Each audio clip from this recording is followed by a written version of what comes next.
വിദേശ വിചാരത്തിൻ്റെ പ്രത്യേക പരിപാടിയായ ദ ലാസ്റ്റ് ഹസേർഡ് ടു സ്റ്റാർഡം എന്ന പരിപാടിയിലേക്ക് സ്വാഗതം. ഇത് തെരഞ്ഞെടുപ്പ് കാലമാണ്. അടുത്ത 5 വർഷം നമ്മെ ഭരിക്കാൻ സാധ്യതയുള്ള രാഷ്ട്രീയ നേതാക്കന്മാരെ പറ്റിയാണ് നാം ചർച്ച നടത്തുന്നത്. പക്ഷേ അതേസമയം തന്നെ നമ്മെ അടുത്ത 30 വർഷം ഭരിക്കാൻ പോകുന്ന ഉദ്യോഗസ്ഥന്മാരെ തിരഞ്ഞെടുക്കുന്ന ഒരു പ്രക്രിയയും ഇപ്പോൾ നടക്കുകയാണ്. ഏകദേശം 8 ലക്ഷം പേരാണ് ഈ പരീക്ഷ എഴുതിയത്. അതിൽ നിന്ന് 10,000-ഓളം ആളുകളെ മെയിൻ പരീക്ഷയ്ക്ക് തിരഞ്ഞെടുത്തു. അതിൽ നിന്ന് 1994 പേരെ ഇൻ്റർവ്യൂവിന് ഡൽഹിയിലേക്ക് ക്ഷണിച്ചിരിക്കുകയാണ്. അവർക്ക് കിട്ടാവുന്നത് ഏകദേശം 750 ജോലികൾ മാത്രം. ഇത്ര പ്രയാസമായ ഒരു പരീക്ഷ ലോകത്ത് എങ്ങും ഇല്ല എന്നാണ് പൊതുജനാഭിപ്രായം. ഇവർക്ക് നമ്മളുടെ വോട്ട് ആവശ്യമില്ല. അവരുടെ കഴിവുകൊണ്ട് മാത്രമാണ്, അവരുടെ പരീക്ഷയിലുള്ള അവരുടെ വിജയമാണ് അവരെ ഈ താരപഥത്തിലേക്ക് എത്തിക്കുക. അതിൽ നിന്ന് തെരഞ്ഞെടുത്ത NSS സിവിൽ സർവീസ് അക്കാദമിയിലെ മോഡൽ ഇൻ്റർവ്യൂസിൽ നിന്ന് തെരഞ്ഞെടുത്ത കാൻഡിഡേറ്റ്സിനെയാണ് ഞങ്ങൾ പരിചയപ്പെടുത്തുന്നത് വിദേശ വിചാരത്തിൽ. ആദ്യമായി Anoop Bijli. Varied experience as an engineer. And what is it? What kind of engineering is it? Sir, I did my graduation electronics and communication. Electronics and communication, very growing science. Yes, sir. And you are leaving it for the civil service. Yes, sir. Everybody would like to know why you are doing that. Sir, civil service is the most coveted profession in our country, and it actually offers a diverse set of challenges compared to any other field. And actually, I believe that I can leave my signature in a job like civil services, sir. Are you attracted by the power that the civil service has? Sir, more than power, it is a challenge that weighs across me that attracted me towards civil services. So I think challenge is more important than power, sir. So do you have a vision of what your career would be like? Sir, my career would be as a civil servant. So in that, I'll be engaging in diverse set of challenges that come across our country, trying to give solutions to the problems that our country addresses. And it becomes all the more important in an environment where India is having transformational change in different domains. So I think I'll be able to contribute my best in giving my own solutions to these challenges, sir. We recently had some issues relating to young, bright IAS officers Yes, sir. being challenged by the politicians. Yes, sir. Have you thought about it? Does it make you feel concerned about the civil service? Sir, not really, sir. What I believe is, sir, civil service is the steel frame of our country. So for a country to attain the heights for which it has its potential, so the role of bureaucrat is very vital. So I do believe that. So you will be able to withstand these pressures, you think? Obviously, sir. Okay. If I may ask you a question relating to foreign affairs. Yes, sir. The most important relationship that we have with any country in Yes, the world today is India-US relations. Yes, sir. It's often described as a roller coaster ride, Yes, sir. right? Why is it considered so? Sir, India's relation with US has always been a topsy-turvy ride, because we had our high points as well as our low points. With the PL480 scheme, by which US has helped us with the food aid. So that was a high point in our relationship. But after that, there was a slight drift in in the Cold War era, especially in the Cold War era, there was a slight drift in our relationship towards Russia. That actually antagonized US a bit, and there was a slight change in the attitude of US towards India. You keep saying slight. Is it Yes. only slight? Or? Sir, there were challenges, sir. But after the Cold War era, and especially after the crisis of the crisis that Pokhran had created with US, then we had the civilian nuclear liability agreement. So it's going up again and down again. Yes, sir. Now, so where does it stand now after President Donald Trump assumed power?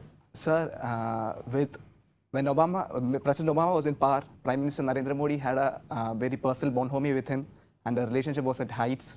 But with President Trump coming to power, his nature is kind of a transactional relationship with every country, and that has actually created a dent in a foreign policy relation with India's foreign policy relation with US, because they always expect something in return, sir.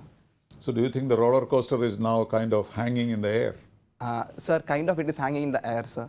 No new initiatives. No new initiatives, sir. But again, like sir, we have like they are still seeing us as a major strategic defense partner. Sir, also they are seeing us like the major agreements that we signed with them, like the Lemova agreement, the Sismova agreement. All these are steps in the right direction, sir. So you think that the fundamental relationship will outlast the present US President and the Indian Prime Minister, because Yes, both are now in power. But whatever changes may happen in the future, you think the Indo-US relations will flourish? Definitely, sir. Because it is a relationship between world's oldest democracy and world's largest democracy, sir. So it has to flourish in future, and that is ideal for the world as well, sir. So I think like these are like intermittent challenges that we are facing. This will definitely go away, and we'll have a like good relationship with US in the future, sir. You're optimistic. Sure, sir. Definitely, All right. sir. Dr. Anu Unni.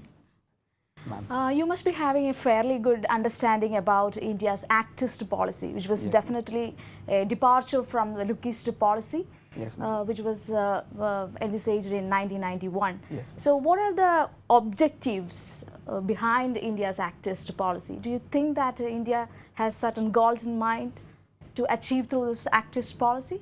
Yes, ma'am. With Prime Minister Narendra Modi coming into power, he actually turned the Look East policy into this Act East policy. So with Act East policy, we are trying to engage more with the ASEAN neighbors, the 10 ASEAN neighbors. What all sectors India is trying Ma'am, to? we are actually trying to engage them more in the like in the commerce sector, economic interest. We have economic interest. We see them as a major trade partner. ASEAN as a Yes. major trade partner. We have $71+ billion of trade with ASEAN. Though we have a trade imbalance like towards India, but again like we are trying to expand our export basket so that this can be Yes, bridged. that's true. Though we are trying to expand our relationship with Yes, all these countries, one of the major hurdles is that still the Northeast, infrastructure building is remaining as a major hurdle in getting reached to the ASEAN countries. So how do you look at this? Unless and until we take our Northeast into consideration, do you think that India can actually go into the ASEAN countries and achieve all these objectives? Ma'am, Northeast is our window to like Eastern Asia or Act East policy. So definitely infrastructure developments in Northeast is a must for a better Act East policy. So like especially the connectivity projects are a must. So we are moving in the right direction with the Asian Highway, the Asian Trilateral Highway. All these are like developments in the right direction. But again, our government needs to focus more on infrastructure development in Northeast India, like so that we can connect better them with the mainland India. So that is one aspect. So you are saying that infrastructure development is a must. It But is a must, ma'am. one of the things is that China is having a major presence in many of the ASEAN countries. Yes, ma'am. Do you find it as a strategy of India to counter China by taking this Act East policy forward?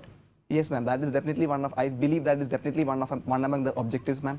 That is because China is trying to exert its dominance, especially in our strategic domain in South Asia. So if we are able to coordinate better with ASEAN countries through our Act East policy and actually exert That our would- influence in their strategic zone, it will definitely be good for India, ma'am. So that is again one among the diplomatic But objectives. don't you think that still we have a long way to go ahead when Definitely, it comes to the Act East policy, though we had invited all ASEAN leaders for our Yes, ma'am. Republic Day celebration and all, to what extent we have actually gone forward with the Act East policies in question maybe? Definitely, ma'am. So for that, our infrastructure challenges in Northeast is a major challenge that we are facing. Another challenge is, ma'am, there has been greater engagement by some of the ASEAN countries like Thailand with China. So we see it as a challenge, especially with the estimates of KRA that China is trying to develop as part of its Belt and Road Initiative, and Thailand is in favor of that. Again, some of the countries like Cambodia and Laos, which do not have their outlet towards South China Sea, doesn't see China as an antagonistic neighbor. So they are also trying to like China is also trying to exert its foothold in countries like Cambodia, Laos, and Vietnam. Sorry, Thailand, ma'am. So these are challenges, ma'am. These are definitely challenges. So we need to engage better, like with our like ASEAN neighbors. So we need to put in more diplomatic acumen there, ma'am. Okay.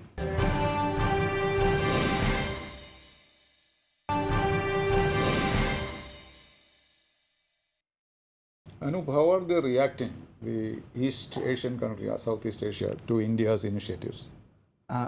Sir, there has been definitely positive relation with many of the countries, especially countries like Vietnam, with which we have commercial interest.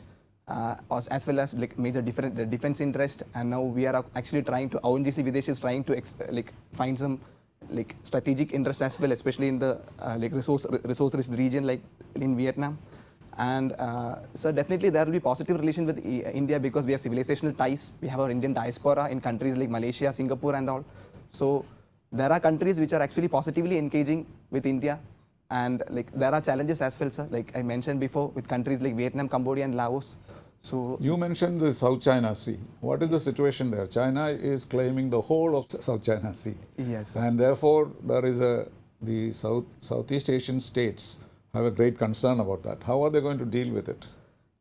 Sir, the major challenge is that China is actually trying to engage with the Southeast Asian neighbors in bilateral engagements, but many of them are smaller countries. So if they go for a bilateral engagement with China, China is going to have an upper hand. So, so I believe that for Southeast Asian countries to have a stronghold, they'll have to unite themselves with ASEAN, and the ASEAN group has to negotiate with China. So To that, what extent the ASEAN as a group is successful, is an organization is successful, ma'am, I believe it is fairly successful because especially in comparison with the SARC and all? yes, ma'am, because there are the bilateral SARC is almost Almost non-existent. non-existent. So in SARC, the major problem is so there is an issue between like two antagonistic Between neighbors country, between India yeah. and Pakistan is there. But there are a lot of border challenges and all, border disputes and all. But in the ASEAN region, those sort of disputes are less. So there is greater scope for engagement between the ASEAN neighbors, and that is actually helping for the success of ASEAN compared to an organization like SARC. Okay, let's now go to some economic questions. Yes, sir. Dr. C.S. Shaijuman. Yeah, I know.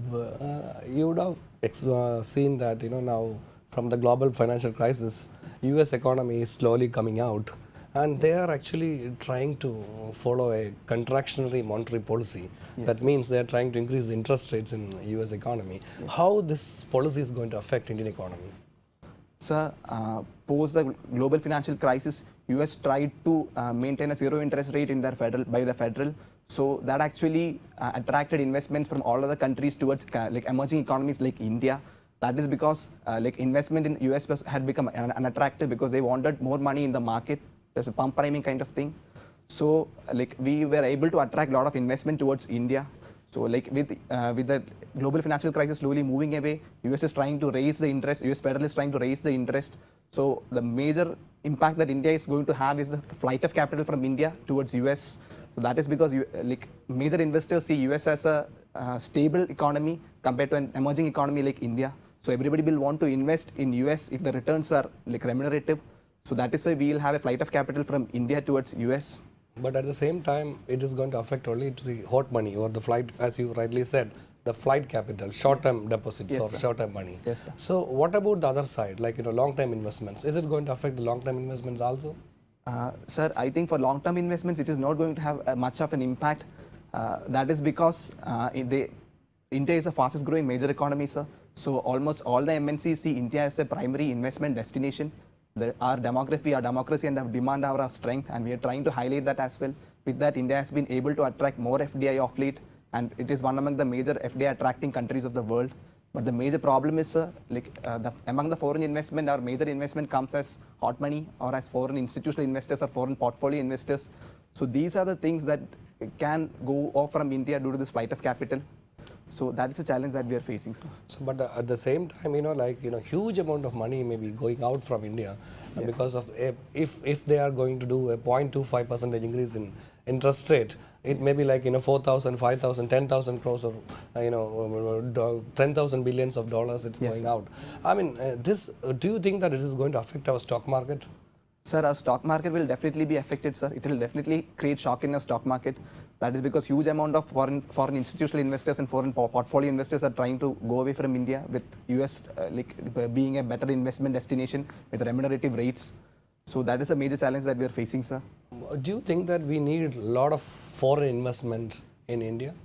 Because the government is pushing aggressively this Make in India program, and then they want to expand our manufacturing base. At the same time, the trade is very less, international trade. If you look, see in this juncture, do you think that foreign investment is as a critical component in the development of Indian economy? Sir, foreign investment is definitely a critical component which is essential for the growth of India, sir. Especially with the current budget telling that India is planning to attain a $5 trillion economy by 2022. For that to achieve, we need rapid growth, at least at the scale of more than double-digit growth for the next 4 to 5 years. For that to achieve, investment is a must, sir. So especially in an environment where our domestic savings is less, there's an investment slowdown in India. So What kind of investment you are talking about? If we have more investment from outside, don't you think that it will create a kind of burden for Indian economy? Sir, not really, sir. Sir, what I believe is, sir, we need investment coming from foreign countries, especially with our Make in India policy coming into picture. So the investment that we are trying to attract from foreign country should be like those should come as more labor-intensive industries rather than capital-intensive industries. That is because our strength is mainly in our demography. So for that demography to be a positive, for it to give a positive demographic dividend, we need to tap them. For that, we need industries coming in with foreign investment, which are more labor intensive than capital intensive. So we should definitely attract more foreign investments, sir. Yeah, along with that, technology transfer can also happen if foreign investment comes. We don't have to pay much money for importing technology. Yes, sir. And that if this foreign investment comes, which are the areas that we are looking for? Only manufacturing industry or some other areas also we are looking for foreign investment? Sir, I think like foreign investment can come in manufacturing industry. E-commerce is one area where foreign investment can be attracted. It has huge potential in India. Then food processing industry is another industry. It is a sunrise industry in India where we can attract huge foreign investment. So, sir, again, I think services sector also we will be able to attract huge foreign investments, sir. Again, we have a lot of services company in India which are coming from. Yeah, this is true. Yes. But for the past couple of years, if you look, we are aggressively pursuing for attracting more foreign investment. Yes. But the pace of attracting this investment is much lower. It is increasing, but at the same time, we expected a lot, but it's coming only less. Why is it so? Sir, our rank in ease of doing business was not in a positive light, especially in the past 2 years. We had tried to improve, and now we have definitely improved. From 130, we have achieved at a stage of 77. And many of the parameters of ease of doing business. We have more red tape than red carpet.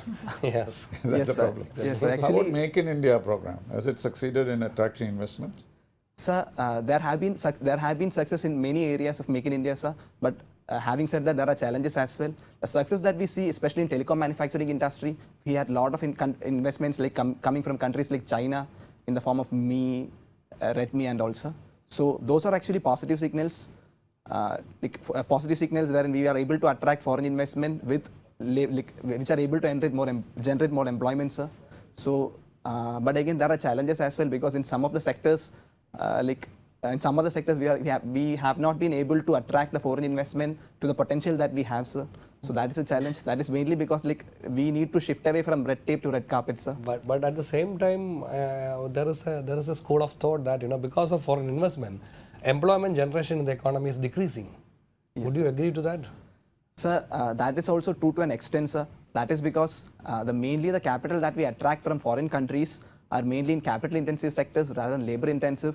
That is because the foreign MNCs which invest in India are mainly into profit motive. So they'll want to invest in capital-intensive industries than in labor-intensive industries.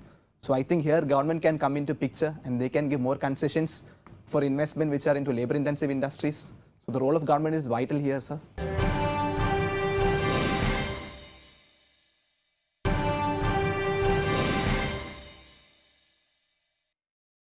Anup, you must have heard about the upcoming meeting Yes. between Trump and Kim Jong-un. Yes, Last year also in Singapore they had a meeting and it was considered as a historical meeting that they had, and they were talking about the denuclearization program and all. Yes, but in the case of the first meeting, we haven't seen much progress when it comes to the halting of nuclear programs in North Korea. North Korean dictator himself was saying that US have to remove the sanctions first. They have to lift the sanctions first before we go ahead with the denuclearization program. What's your expectations about the second meeting? Though Trump is very enthusiastic about the second meeting, do you think that it is going to be beneficial for the Korean Peninsula as far as the denuclearization program is concerned? I definitely see it in a positive note, ma'am. Because President Trump's major achievement in foreign policy, I would reckon, is his greater engagement with North Korea. Because there has been wide tension in the Korean Peninsula with the Korean dictator Kim Jong-un trying to expand its nuclear arsenal and doing a lot of military tests. So from that environment, the positive note is that we had a dialogue between President Trump and Kim Jong-un. So that is definitely a move in the positive direction. But unfortunately, there weren't many breakthrough achievements in that engagement because the denuclearization was not achieved, and the sanctions that Kim Jong-un expected from. Are you optimistic about it? You know, the Yes. denuclearization Yes, ma'am. would I be think in carried the out. second round of meeting, there will be greater engagement and there will be greater dialogue and discussion. But Trump especially is saying that we want to see we want to verify the nuclear programs, the kind of programs that are going on in North Korea, whether they have actually initiated with the denuclearization program. We have to verify that. But North Korea is not agreeing to that. So in that case, how the I think in other discussions words, we will have to go keep our fingers crossed rather than be very optimistic. So thank you very much, Anoop Bijli.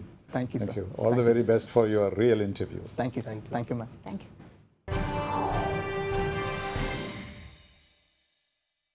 Okay, Anu and Shaiju, what do you think of Anoop's performance? I think he's really good in the sense that, you know, he has a perspective. He's trying to look the things from the different perspective, different levels, and analytical thinking is quite okay. I think he is going to perform very Good well. chance. Yeah. How about you? Yes, that's the same feeling even What is I his strong got. point? He's very optimistic. He was very pleasing throughout his presentation, and he never lost his confidence in between. If he didn't, he was not knowing something, he was very open to it, and he was ready to accept whatever the panelists were saying, and he was very accommodative in that way. So I think he has got good prospects in that sense. Okay, in other words, we can give him fairly high marks Yes. Yes. out of 275. Yeah.